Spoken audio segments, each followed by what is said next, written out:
Ouais, bonjour les amis. Alors nous sommes dimanche et le dimanche nous lisons le texte qui est prévu par l'ordo catholique. Et donc aujourd'hui nous allons lire l'évangile de Jean au chapitre 16, les versets 12 à 15, chapitre que nous avons déjà lu le 28 mai dernier, car aujourd'hui nous fêtons la Sainte Trinité.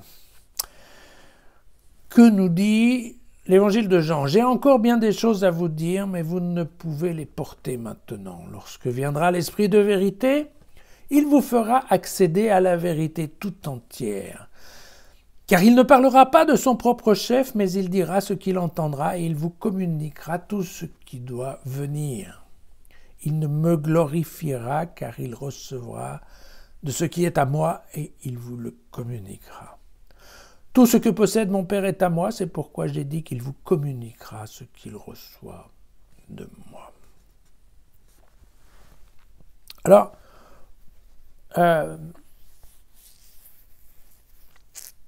comment dirais-je?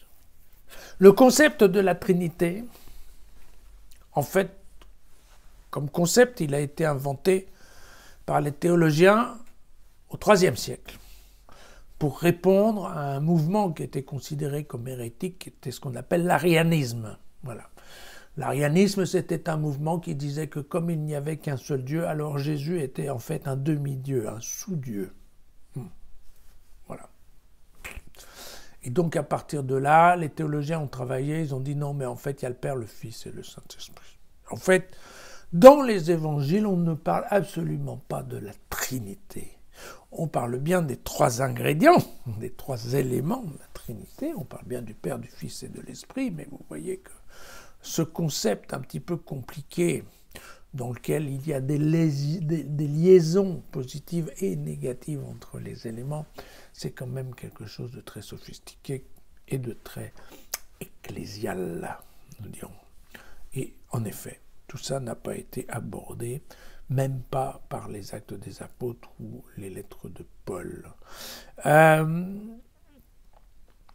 Il est certain que, comment dirais-je, on voit bien dans ce texte ici que pour Jean, l'Esprit Saint est quelque chose qu'il va demander à son Père d'envoyer aux hommes pour combler son absence. Et on se souviendra qu'il appelle ça aussi le paraclète, d'accord ? Un esprit qui, lui, va rester, non, contrairement à lui qui ne fait que passer de façon éphémère sur terre. L'Esprit Saint, lui, sera beaucoup plus pérenne et il va nous aider, vous savez, le texte de Jean le dit, à nous ressouvenir, mais aussi à comprendre un certain nombre de textes, l'écriture. Chez Jean, en effet, l'œuvre du paraclète est assez liée à la compréhension de l'écriture. Mais donc on voit bien que, voilà, pour Jean, l'Esprit Saint est postérieur, en fait, à la venue de Jésus. Mais si on reprend l'évangile de Luc, puisque c'est l'année de Luc, je vous rappelle que l'ange qui est venu lui annoncer sa future grossesse lui a bien dit que l'Esprit allait la couvrir et qu'elle allait enfanter un fils. Donc, l'Esprit de Dieu, l'Esprit Saint, pour Luc, c'est quelque chose qui pouvait déjà venir avant même que Jésus n'était vivant. Et puis on se souvient qu'au moment du baptême de Jésus, Jésus aussi reçut l'Esprit. Et qu'en fait, c'est l'Esprit qui l'a guidé dans le désert, voyez. Donc il y a bien plusieurs esprits saints. Quand on reprend l'ensemble des évangiles, on voit qu'il y a plusieurs moments où l'homme reçoit en fait un esprit. Alors, pour les chrétiens, il est assez facile, je dirais, quand même, globalement, d'avoir cette liaison, la liaison du Père et du Fils. Ça, c'est quelque chose qu'en effet, on met ça sur un schéma purement humain de la liaison parentale et on a à peu près une image tout à fait correcte de ce que Jésus veut bien nous dire de son lien du Père et du Fils. Bon, après, il faut être théologien pour commencer à se poser la question de savoir s'il n'y a qu'un Dieu ou s'il y en a deux. Bon, tout ça, on comprend que c'est la même boutique. Bon. les gens normaux comprennent ça facilement. De la même façon qu'ils comprennent assez facilement que les interactions entre Dieu et l'homme se fait par ce qu'on pourrait très bien appeler l'envoi de l'esprit, c'est-à-dire en tout cas une relation spirituelle, intellectuelle, hein, en tout cas immatérielle, hein, qui permet à l'homme de réfléchir et d'adapter son comportement à ce que parfois on appelle sa conscience, ou à ce que, eh bien, lui entend que Dieu lui susurre dans les oreilles, et que le Saint-Esprit, en fait, soit le médium entre ce monde immatériel, ce monde transcendantal qu'est Dieu, et le devoir et la vie de l'homme de tous les jours. Ça paraît pas forcément idiot que ça se passe par l'esprit. Après, quand on veut effectivement commencer à joindre les trois choses et à se dire oui, mais tout ça c'est une même entité qui est Dieu, là par contre je dois vous dire que ça devient très compliqué.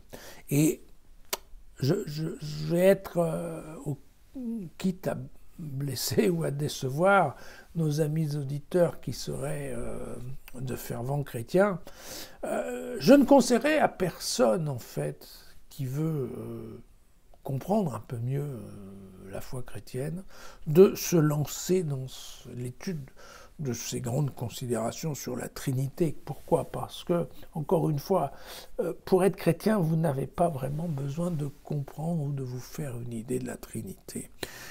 C'est vraiment un travail de théologien qui cherche à mettre une logique dans un milieu qui n'est pas forcément très logique, puisqu'on se doute bien que, en effet, la logique du Seigneur n'est pas la nôtre. Hein. Mais à force de vouloir mettre de la logique quelque part, on arrive à des concepts qui sont vraiment très difficiles à comprendre. Et c'est vrai, par exemple, de tout ce qu'on appelle la christologie, hein, qui est cette science de savoir à partir de quand Jésus était le Fils de Dieu, où est-ce qu'il a été habité tout d'un coup, enfin bon. C'est-à-dire qu'en fait, ce sont des réflexions vraiment très sérieuses, un peu compliquées, et je ne pense pas que ça aide forcément, facilement, à croire et à comprendre le message qu'un homme appelé Jésus est venu dire à l'humanité il y a 2000 ans.